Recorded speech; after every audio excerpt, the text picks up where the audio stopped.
Staying Together, The Blagden Family in the 1930s and 1940s, by Henry Blagden, Margaret Ellsworth, John Blagden, Ruth Gale, and Priscilla Hall. Introduction.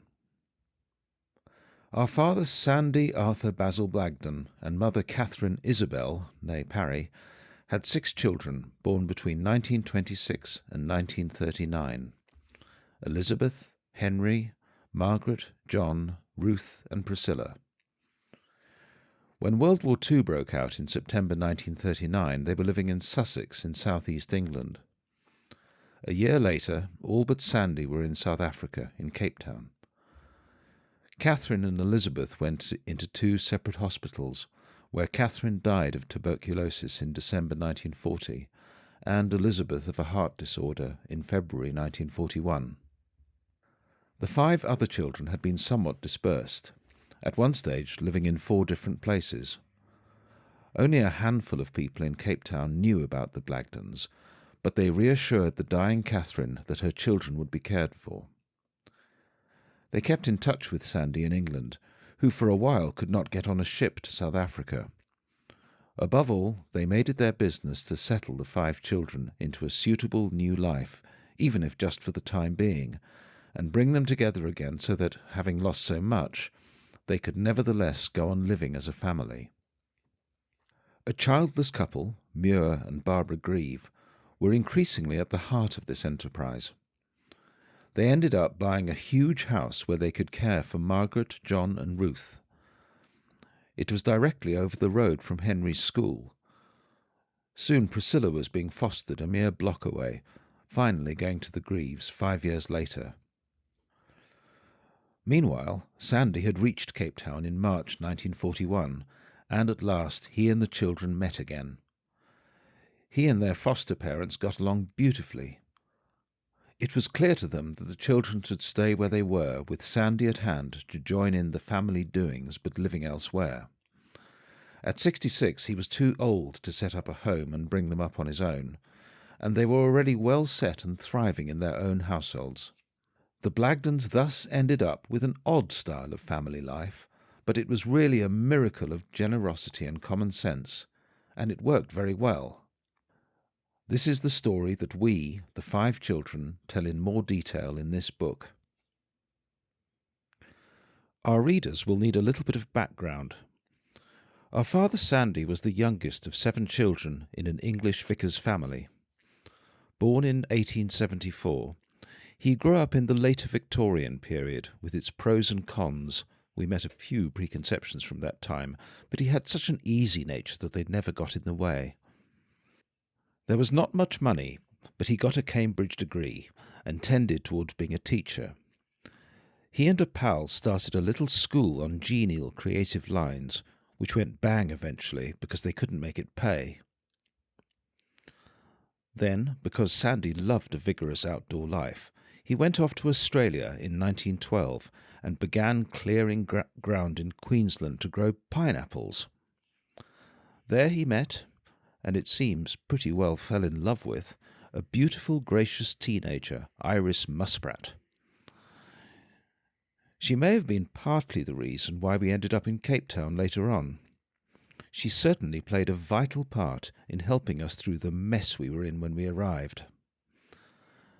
The pineapple farming had just got going when World War I began in 1914. Sandy abandoned the farm and joined up. After the war, he returned to England, where he had already met our mother, and they married in 1922. Catherine's family was semi-genteel and far wealthier than the Blagdens. She had an adored elder brother Ted, who joined the Royal Navy as a cadet at the age of 12, and had the unquestioned freedom of a career ahead of him. She, born in 1894, seemed doomed to a polite vacant life in drawing rooms. One must be able to talk intelligently about nothing, to find the nothings to talk about, in short, always to be grown up and graceful, she wrote at the age of 18. Then came the war, which saved her generation of women from a life of nothing but the social round. Catherine became a hospital auxiliary, a VAD, as Voluntary Aid Detachment aides were called, and considered going on to train as a nurse, but hadn't begun by the time she and Sandy met. Maybe her ideas changed at that point. As a married couple, they lived first in a village called Hannington, where Sandy started a small market garden. Then in 1927 they had to look for a bigger house as the first of their children arrived. It was a good time to move anyway, because a lot of country properties were going cheap after the war. 4 miles from East Grinstead in Sussex, they found and fell in love with the Bower House, an ancient rambling building with 20 acres of land, a lot of it woodland, but enough left open to make a sizable market garden, one that should yield enough income to keep the family.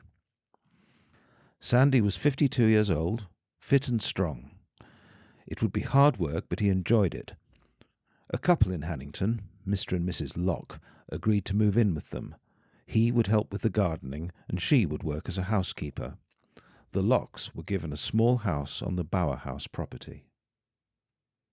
There was very little money. Sandy had a war pension, and there were a few small investments. Our parents could probably fall back on Catherine's family for financial support, but as far as we know, they managed on their own. The family lived modestly, saving where they could, while being quite rich in their interests and surroundings.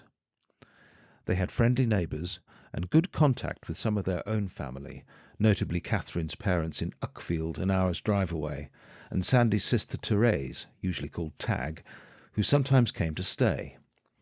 All should have been well, but Elizabeth had been born with heart trouble, and then Catherine contracted TB, and so did John, and then World War II came.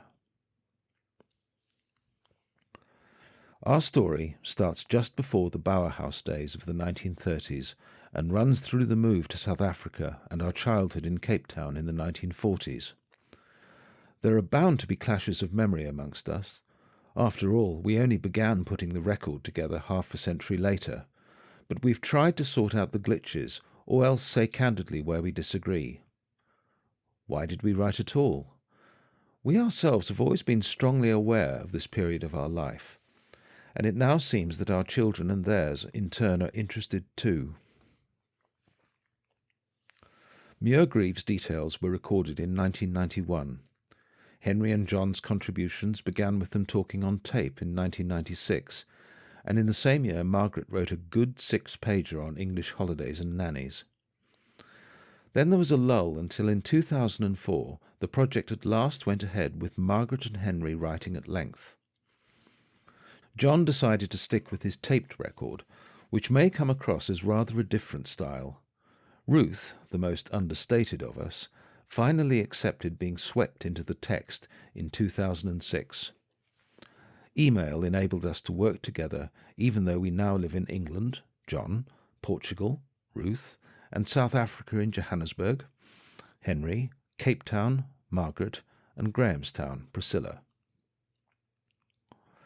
Priscilla did the overall edit, guided by everyone's responses as the text got bounced around the world until it reached its present shape. Margaret did the map of the Bower House with help from Henry, and drew Monteith for the front cover.